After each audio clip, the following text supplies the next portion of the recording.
Falcon പ്രേമികളുടെ ഉത്സവകാലമാണ് Suhail falcon festival. GCCയിലെ തന്നെ ഏറ്റവും വലിയ ഫാൽക്കൺ ഫെസ്റ്റിവൽ. ഇത്തവണത്തെ അതായത് 8ാമത്തെ രാജ്യാന്തര സുഹൈൽ ഫാൽക്കൺ ഫെസ്റ്റിവൽ സെപ്റ്റംബർ 10 മുതൽ 14 വരെ ഖത്തറിലെ ഖത്താറ കൾച്ചറൽ വില്ലേജിൽ നടക്കും. പോളണ്ട്, ഓസ്ട്രിയ, പോർച്ചുഗൽ, റഷ്യ ഉൾപ്പെടെ 21 രാജ്യങ്ങളാണ് മേളയിൽ പങ്കെടുക്കുന്നത്.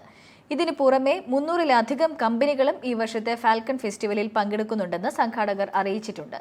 ഫാൽക്കൺ വേട്ടയ്ക്കായി ഉപയോഗിക്കാവുന്ന ആയുധങ്ങൾ, ഉപകരണങ്ങൾ, ക്യാമ്പിംഗ് ഉപകരണങ്ങൾ, കാറുകൾ, മരുഭൂമിയിൽ ഉപയോഗിക്കുന്ന പ്രത്യേകതരം വാഹനങ്ങൾ എന്നിവയുടെ പ്രദർശനവും വിൽപ്പനയുമായാണ് ഈ കമ്പനികൾ ഫെസ്റ്റിവലിനെത്തുന്നത്.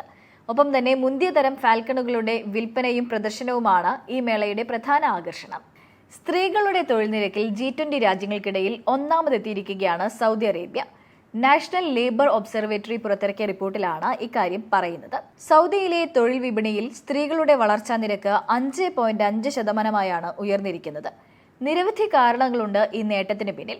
മാനവവിഭവശേഷി മന്ത്രാലയത്തിന്റെ സ്ത്രീ പങ്കാളിത്തം ഉറപ്പാക്കുന്ന സംരംഭങ്ങളാണ് ഇതിൽ പ്രധാനം. പുരുഷ ജീവനക്കാരുടെ വളർച്ചാ നിരക്കിൽ G20 രാജ്യങ്ങൾക്കിടയിൽ 2ാം സ്ഥാനത്താണ് സൗദി. പൗരർക്ക് തൊഴിൽ നൽകുന്ന കാര്യത്തിൽ മികച്ച 10 രാജ്യങ്ങൾക്കിടയിൽ സൗദി അറേബ്യ 1ാം സ്ഥാനത്തുണ്ട്.